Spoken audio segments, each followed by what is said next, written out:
Hello friends, today we are going to learn chapter number 10 of history. Traders, Kings and Pilgrims. Trade and traders. Traders may have carried them from the places where they were made to sell them at other places. South India was famous for gold, spices, especially paper and precious stones. Paper was particularly valued in Roman Empire so much so that it was known as black gold. There must have been quite a lot of trade, as many Roman gold coins have been found in South India.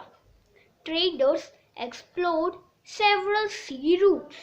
There were others across the Arabian Sea and the Bay of Bengal, where sailors took advantage of monsoon winds to cross the seas more quickly.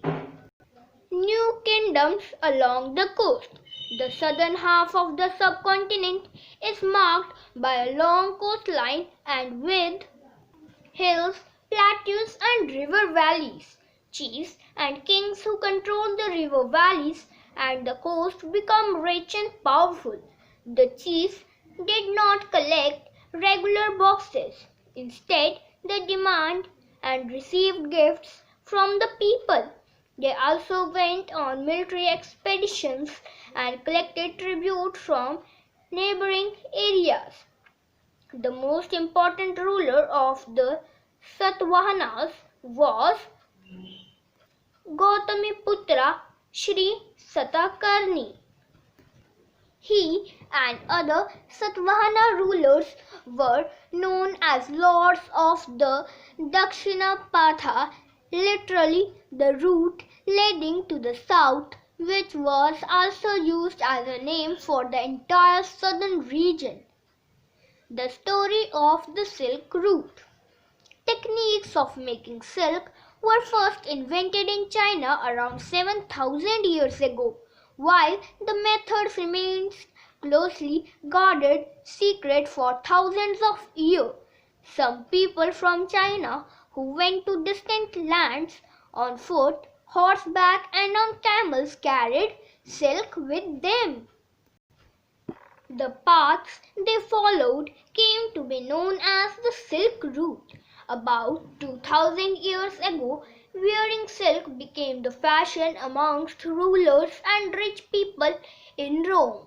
It was very expensive as it had been brought all the way from China. The best known of the rulers who controlled the Silk Route were the Kushanas, who ruled over the Central Asia and Northwest India around 2000 years ago. Their two major centers of power were Peshawar and Mathura.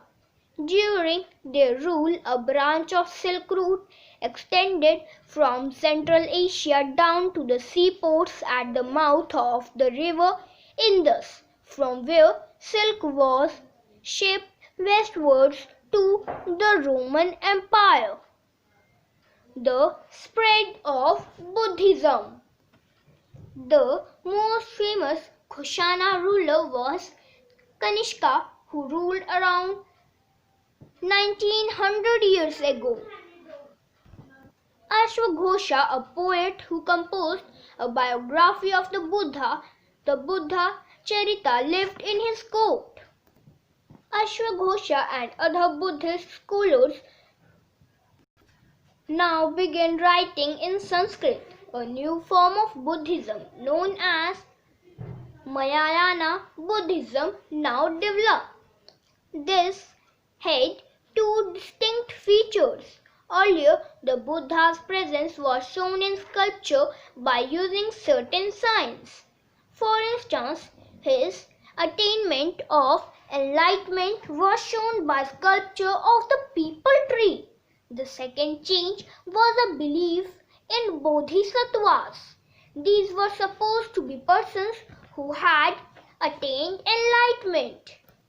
The quest of the pilgrims. The best known of these are the Chinese Buddhist pilgrims Faxian, who came to the subcontinent about 16,000 years ago, Sanzang and I Kuang, who came about 50 after Sanzang. Sanzang, who took the land route back to China, carried back with him statues of the Buddha made of gold, silver, and sandalwood, and over 600 manuscripts loaded on the backs of 20 horses. Each of these pilgrims left an account of his journey. The beginning of bhakti. This was also the time when worship of certain deities, which became a central feature of later Hinduism, gained in the importance. These deities included Shiva, Vishnu, and goddesses such as Durga. The idea of bhakti is present in the Bhagavad Gita, a sacred book of the Hindus, which is included in the Mahabharata.